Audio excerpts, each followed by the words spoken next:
कसरी गिरफ्तार भएको रहेछन् भन्दाखेरि के भएको भने अब उनलाई सुरुमा संक्रामक रोग ऐन अन्तर्गत भनेर चाहिँ लकडाउन तोडेको भनेर पहिला थुनुवापुर्जी त्यो दिएको रहेछ। फेरि म्याद थप गर्न आयो अनि अभद्र व्यवहारको भनेर म्याद थपिएको रहेछ। हिजो चाहिँ ज्ञानेन्द्र शाहीलाई अदालतले रिहा गर्यो र बन्दी प्रत्यक्षीकरणको रिट जारी भयो। त्यसपछि त थुनामुक्त भयो। सरकारको आलोचना गर्न पाउनु, सरकारको चाहिँ विरोध गर्न पाउनु, सरकारले गरेका गल्तीहरू कमी कमजोरीलाई चाहिँ औल्याउन पाउनु त्यो एउटा नागरिकको अधिकार पनि हो, त्यो कर्तव्य पनि हो। सरकारका कमी कमजोरी र गल्तीहरूलाई औल्याउँछ, त्यसको आलोचना गर्छ, विरोध गर्छ, भ्रष्टाचारको विरोध गर्छ भने त्यो अहिले सरकारको तारोमा छ, सरकारको त्यो टार्गेटमा छ। नागरिकले आफ्नो धारणा व्यक्त गरेको कारणले चाहिँ उसलाई चाहिँ थुनामा राख्ने, त्यससँग प्रतिशोध लिने चाहिँ एउटा लोकतान्त्रिक समाजमा त्यो गर्न पाइँदैन। कसैले गाली बेइज्जती गर्यो लिखित रूपमा मिडियामा या अरू कसैलाई लाग्यो भने एउटा गाली बेइज्जती मुद्दा दायर गर्न सकिन्छ। त्यसमा पुलिस लगाएर थुनाउन चाहिँ पाइँदैन। तिमीहरूले सरकारको विरोध गर्यौ भने, आलोचना गर्यौ भने, सामाजिक सञ्जालमा केही कुरा लेख्यौ भने तिम्रो हकीकत पनि यही हुनेछ भनेर त्यो चाहिँ एउटा चाहिँ लेसन दिन खोजेको हो। अभिव्यक्तिको स्वतन्त्रता भनेको लोकतन्त्रको मुटु र आत्मा हो।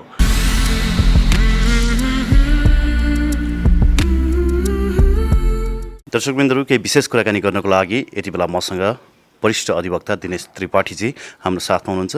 दिनेश सर, स्वागत छ यहाँलाई PNPखबर.com मा। धन्यवाद। हिजो ज्ञानेन्द्र शाहीलाई रिहा गर्न सफल हुनुभयो। सर्वोच्चको आदेश के थियो सर? होइन, सर्वोच्च को आदेश के हो भने यो खास गरेर बन्दी प्रत्यक्षीकरणको रिट हो र कुनै पनि एउटा लोकतान्त्रिक समाजमा राज्यलाई स्वेच्छाचारी ढङ्गले, गैर कानुनी ढङ्गले कुनै पनि नागरिकलाई गिरफ्तार गर्ने, थुनामा राख्ने अधिकार छैन। थुनामा राख्नको लागि त्यसको लागि कम्पेलिङ रिजन, एकदमै ठोस कारण हुनु पर्यो। उसले कुनै कानुनको उल्लङ्घन गर्नु पर्यो, कुनै अपराध घटित भएको हुनु पर्यो र एउटा नागरिक एउटा अनाहकमा उसलाई गिरफ्तार गरेर थुनामा राखेर उसको स्वतन्त्रता अपहरण गर्न सकिँदैन।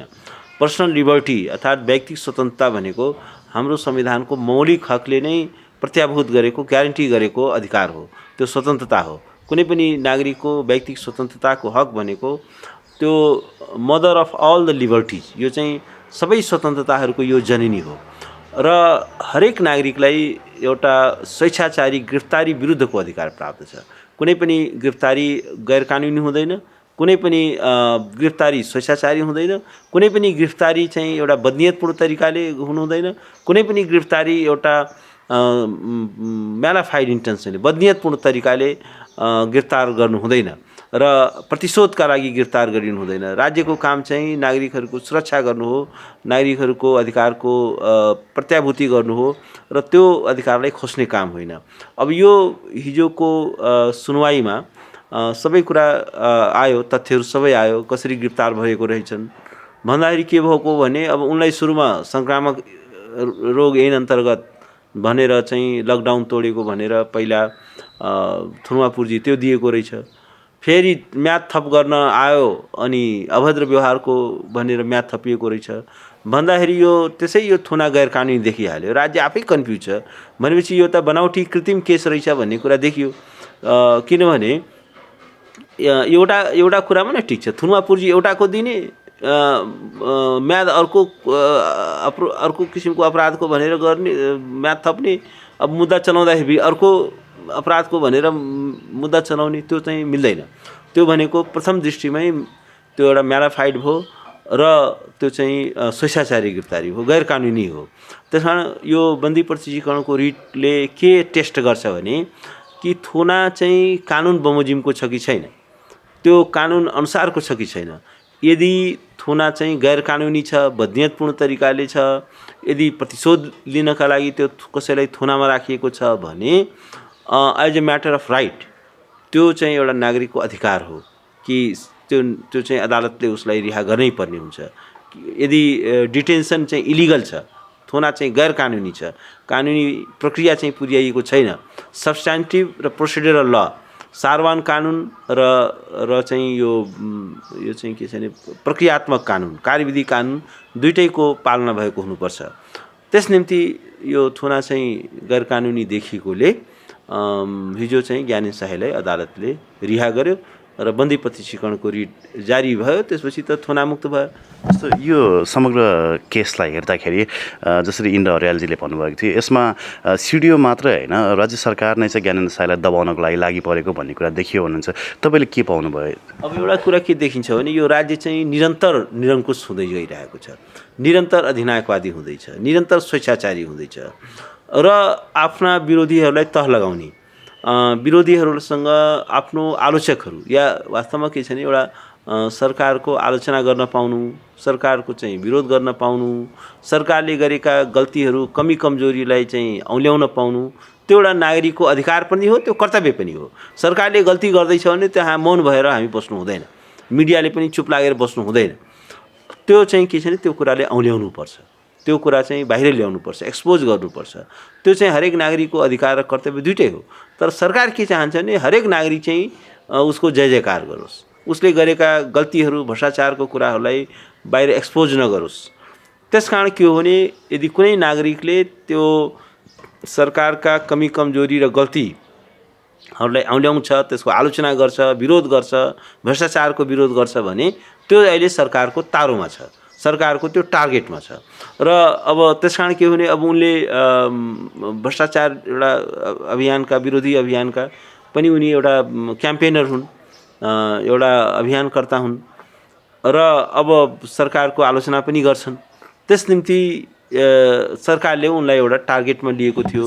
यसरी र त्यसकारण के छ भने अब यो एउटा प्रतिशोधको उनी मात्र होइन, अब जस्तो भन्नु भीम उपाध्याय पनि एउटा के हो भने अब उनले एउटा सामाजिक सञ्जालमा सरकारलाई खबरदारी गर्ने, त्यसको चाहिँ आलोचना गर्ने, केही भएका व्यथिति र भ्रष्टाचारको कुरालाई औल्याउने, त्यो कारणले गर्दाखेरि उनलाई पनि टार्गेटमा राख्यो।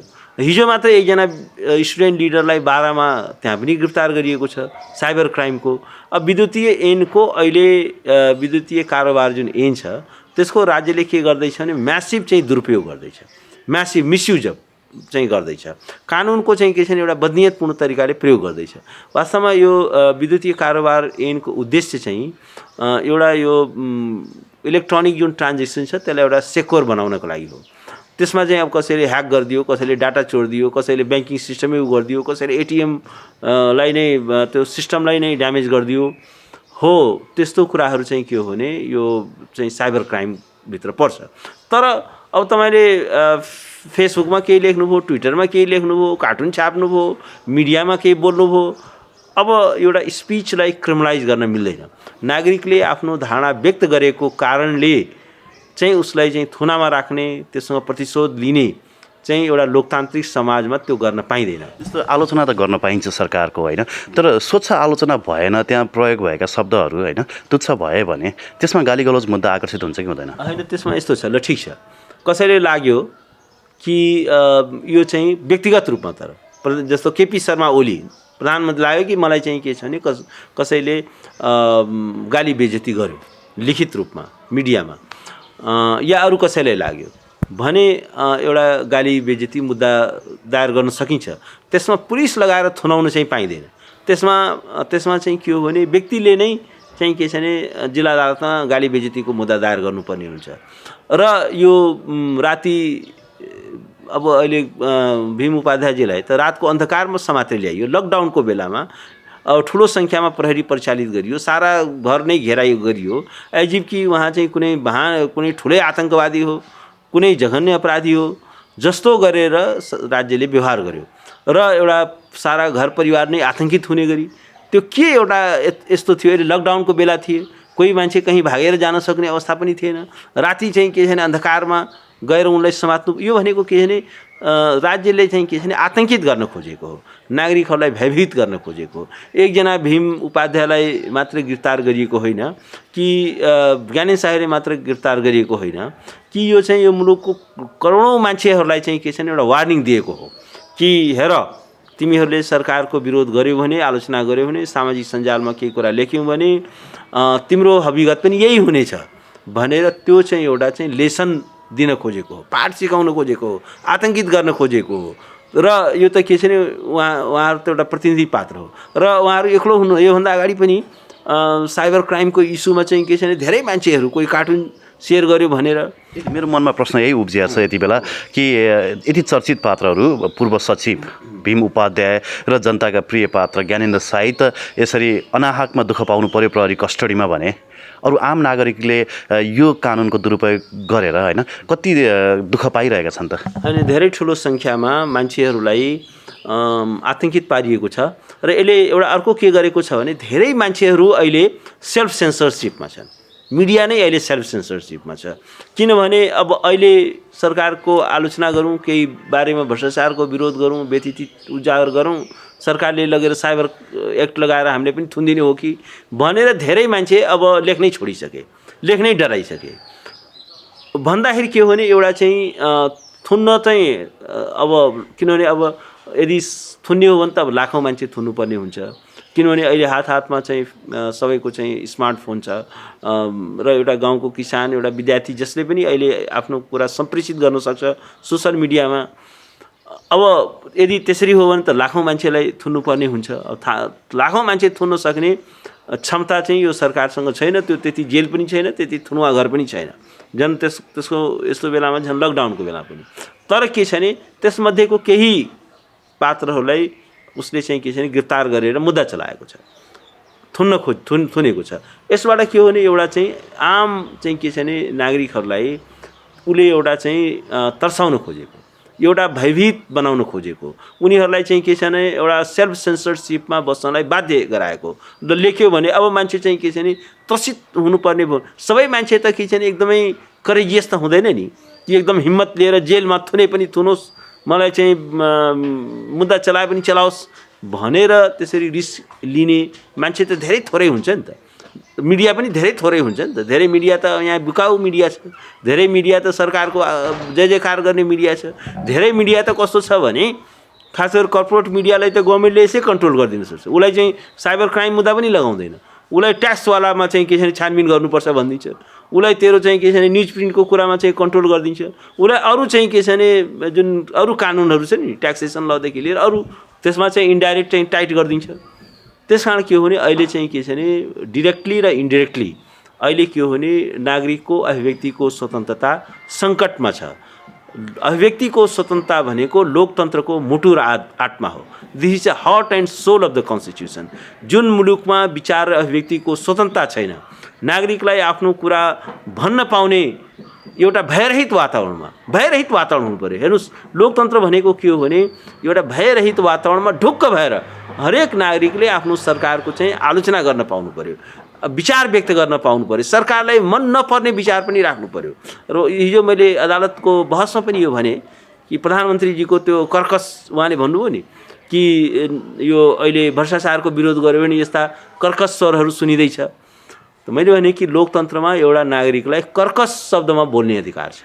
तर त्यसो भन्दैमा अश्लील शब्दहरू पनि बोल्न पाइन्छ होइन अश्लील त पाइँदैन। अश्लील भनेको त फेरि अर्कै चिज हो। अश्लील शब्द त बोल्न पाइँदैन त्यो त त्यस्तोलाई लले प्रोटेक्ट गर्दैन कन्स्टिट्युसनले त्यसलाई प्रोटेक्ट गर्दैन। फ्रिडम भनेको चाहिँ के हो भने त्यो एउटा गुड फेथमा गरिएको हुनु पर्यो र त्यसले के छ भने सामाजिक एउटा लाभको लागि बोलिएको हुनु पर्यो। जस्तो भ्रष्टाचारको तपाईँ विरोध गर्नुभयो भने त्यो चाहिँ एउटा समाजलाई फाइदा भयो नि त किनभने हरेक नागरिकलाई एउटा सुशासनको अधिकार छ नि। तर तपाईँले चाहिँ के छ भने अब अश्लील शब्द बोल्न थाल्नुभयो भने त्यो चाहिँ त्यस्तो कुराले प्रोटेक्टेड छैन। त्यस्तो कुरा चाहिँ स्वतन्त्रता भनेको अराजकता होइन फेरि स्वतन्त्रता भनेको स्वच्छन्दता होइन फेरि स्वच्छन्दता र स्वतन्त्रतामा फरक छ। लिबर्टीको पनि त्यसका पनि केही अनुशासनहरू छन् त्यसका पनि केही शिष्टाचारहरू छन्। अब यसको चाहिँ के छ भने धेरै ठुलो विवाद छ कि कस्तो कुरा फेरि अब अश्लील के हो अश्लील होइन भन्ने कुराको बारेमा पनि धेरै ठुलो विवाद छ। जस्तो अदालतले समय समयमा के छ भने कस्तो कुरा बोल्यो भने अश्लील हुन्छ अब कस्तो कुरा चाहिँ के छ भने चाहिँ त्यो चाहिँ अश्लील हुँदैन। जस्तो अब त्यसमा अमेरिकन सुप्रिम कोर्टको चाहिँ के हो भने एकचोटि एउटा एक्टिभिस्टहरूले केही कुराहरूमा सरकारको विरोध गर्नलाई उनीहरू चाहिँ के छ भने न्युड भएर आयो न्याकेड भयो एउटा पार्कमा र उनीहरू चाहिँ के छ भने प्ले कार्ड लिएर उनीहरूलाई चाहिँ के छ भने यो त अश्लीलता फैलायो समाजमा चाहिँ यो न्युडिटी फैलायो। र यो चाहिँ के छ भने सामाजिक शिष्टाचारलाई भङ्ग गरियो भन्ने विषयमा उनीहरूलाई मुद्दा चलाइयो। मुद्दा चलाएपछि सर्वोच्च अदालतले भन्यो कि त्यो खालि उनीहरूको न्युडिटी मात्रै हेरिँदैन, उनीहरू नाङ्गो भए त्यति कारणले मात्रै त्यो अश्लीलताको परिभाषा हुँदैन। यहाँको यसको पर्पज के हो? उनीहरू चाहिँ के छ भने सरकारको चाहिँ के छ भने लाई अत्यधिक ध्यान आकर्षित गर्न चाहन्छन् र त्यसको लागि अब सबै अरू कुनै तरिकाले सुनेन भने चाहिँ के छ भने अब त्यो प्ले कार्ड दिएर अब नाङ्गै भएर पनि उसमा आए। त्यस कारण अब यो चाहिँ अश्लील हुँदैन, यो चाहिँ के छ भने it is a permitted, it is a part of free speech भनेर युएस सुप्रिम कोर्टले एउटा मुद्दामा बोलेको छ। It is a part of free speech and citizen have every right. तर अब त्यसको अर्को कन्टेस्टमा त्यतिकै कोही बाटोमा न्याकेड हिँडेको भए त्यो चाहिँ अश्लीलता फैलाएको आरोप लाग्थ्यो, मुद्दा चल्थ्यो। यसले चाहिँ के हो भने यसले समाजको शिष्टाचारहरूलाई भङ्ग गर्यो। त्यस कारण अब यो के हुन्छ भने त्यसलाई कन्टेस्टले चाहिँ निर्धारित गर्छ। कस्तो बेला त्यही कुरा चाहिँ अश्लील हुनसक्छ, समय र सन्दर्भमा कति कुरा चाहिँ के छ भने त्यो एउटा एक्सेप्टेबल हुनसक्छ। कुनै चाहिँ के छ भने एउटा आर्टिस्टले एउटा ऊ बनायो, के अरे मूर्ति बनायो, कहिलेकाहीँ न्याकेड मूर्ति पनि हामी हेर्छौँ नि, कहिलेकाहीँ ठुल्ठुलो आर्ट ग्यालेरीमा राखेको हुन्छ न्याकेड मूर्तिहरू, फेमस चित्रकारहरूले बनाएको। त अब कतिपय स्थितिमा त्यो चाहिँ एउटा अब त्यो चाहिँ अब त्यसको आर्टिस्टिक भ्यालु के छ त्यो कुराहरू पनि विचार हुन्छ। र यतिकै चाहिँ के छ भने अब न्याकेड हुँदैमा त्यो चाहिँ के छ भने त्यो अश्लील पनि हुँदैन, तर त्यसको आर्टिस्टिक भ्यालु छ कि छैन। अब कतिपय मुभीहरूको बारेमा त्यो धेरै ठुलो, यो त अर्कै डिबेटको यो लङ डिबेट होला। बुझ्नु पर्यो भने सामान्यतया अश्लीलता भन्ने कुरा चाहिँ के हो भने त्यो चाहिँ फ्री स्पिचको परिभाषाभित्र पर्दैन।